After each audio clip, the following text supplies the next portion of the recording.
Hello बच्चों, चलिए प्रश्न पढ़ते हैं। प्रश्न दिया है, फसल उत्पादन की एक विधि का वर्णन करो जिससे अधिक पैदावार प्राप्त हो सके।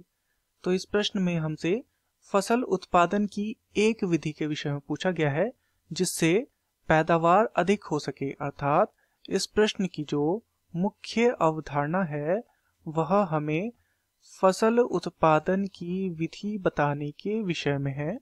फसल उत्पादन की विधि बतानी है तथा वह विधि कैसी होनी चाहिए, उस विधि से अधिक पैदावार होनी चाहिए या अधिक उत्पादन उस विधि के माध्यम से होना चाहिए।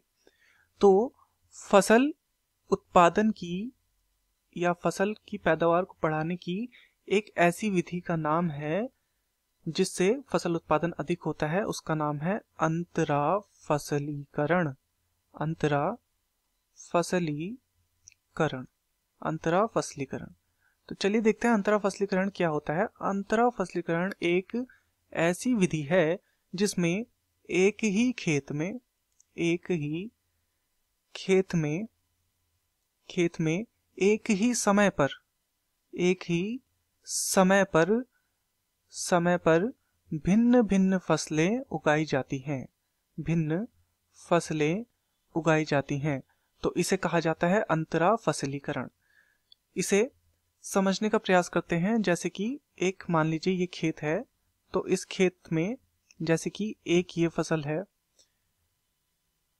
इस फसल की यहाँ पर बुआई की गई है तथा इसी खेत में क्या होगा, यहाँ पर दूसरी फसल लगाई गई है, इन्हीं के बीच में पंक्तियों में दूसरी फसल भी रोपित की गई है। तो इस प्रक्रिया को कहा जाता है अंतरा फसलीकरण। अंतरा फसलीकरण इसे कहा जाता है। इससे क्या होता है, इससे फायदे होते हैं, इससे कुछ लाभ प्राप्त होते हैं। तो इससे लाभ क्या क्या प्राप्त होते हैं उन्हें देखते हैं। पहले तो इससे उत्पादन बढ़ता है, उत्पादन बढ़ता है। दूसरा यह है कि इससे रोगों में कमी आती है, रोगों में कमी देखने को मिलती है तथा जो उर्वरता होती है, मिट्टी की जो उर्वरता होती है वह बढ़ती है। तो ये सारे लाभ इसमें हमें देखने को मिलते हैं। तो प्रश्न की ओर चलते हैं। प्रश्न में हमसे पूछा गया था, फसल उत्पादन की एक विधि का वर्णन करो जिससे अधिक पैदावार प्राप्त हो सके। तो फसल उत्पादन की ऐसी एक विधि है अंतरा फसलीकरण। मैं आशा करता हूं आपकी यह समझ में आया होगा। धन्यवाद।